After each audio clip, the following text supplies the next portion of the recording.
សម្ដេចធិបតីហ៊ុនម៉ាណែតលើកឡើងថាការបញ្ចេញមតិជាសិទ្ធិរបស់បុគ្គលប៉ុន្តែការគោរពសិទ្ធិនិងសេចក្តីថ្លៃថ្នូររបស់អ្នកដទៃគឺជាកាតព្វកិច្ចសីលធម៌របស់យើងទាំងអស់គ្នានៅថ្ងៃទី4 ខែមិនិនាឆ្នាំ2025ក្នុងเพจផ្លូវការរបស់សម្ដេចធិបតីហ៊ុនម៉ាណែតបានបង្ហោះខ្លឹមសារថា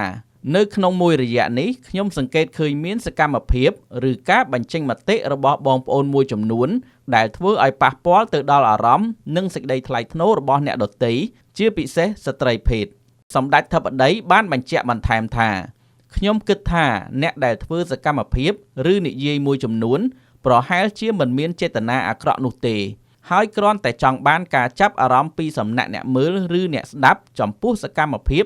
ឬពាក្យសម្ដីរបស់ខ្លួននឹងអាចចាត់ទុកថាជារឿងលេងសើចធម្មតាមិនមានអ្វីធ្ងន់ធ្ងរនោះទេប៉ុន្តែបងប្អូនមិនបានចាប់អារម្មណ៍ថាសកម្មភាពឬពាក្យសម្ដីទាំងនោះអាចប៉ះពាល់យ៉ាងខ្លាំងទៅដល់អារម្មណ៍ក៏ដូចជាសេចក្តីថ្លៃថ្នូររបស់អ្នកដែលត្រូវទទួលរងនៅសកម្មភាពឬពាក្យសម្ដីទាំងនោះទេជាមួយគ្នានោះសម្ដេចធិបតីបានអំពាវនាវឲ្យបងប្អូនប្រជាពលរដ្ឋខ្មែរទាំងអស់ជាពិសេសយុវជនធ្វើសកម្មភាពឬប្រើប្រាស់ពាក្យសម្ដីជាមួយអ្នកដទៃដោយការគោរពគ្នាទៅវិញទៅមកនិងប្រកាន់ខ្ជាប់នូវសីលធម៌គុណធម៌និងសេចក្តីថ្លៃថ្នូររបស់ខ្មែរយើង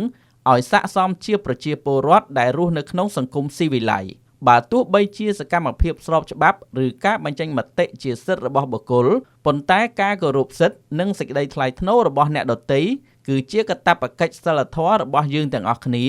និងដែលយើងត្រូវប្រកាន់ខ្ជាប់គ្រប់ពេលវេលាដើម្បីចូលរួមថែរក្សាសុខដុមនីយកម្មសង្គមសូមធ្វើចំពោះអ្នកដទៃដូចអ្វីដែលយើងចង់ឲ្យអ្នកដទៃធ្វើចំពោះយើងនិងកុំធ្វើអ្វីចំពោះអ្នកដទៃដូចអ្វីដែលយើងមិនចង់ឲ្យអ្នកដទៃធ្វើមកលើយើង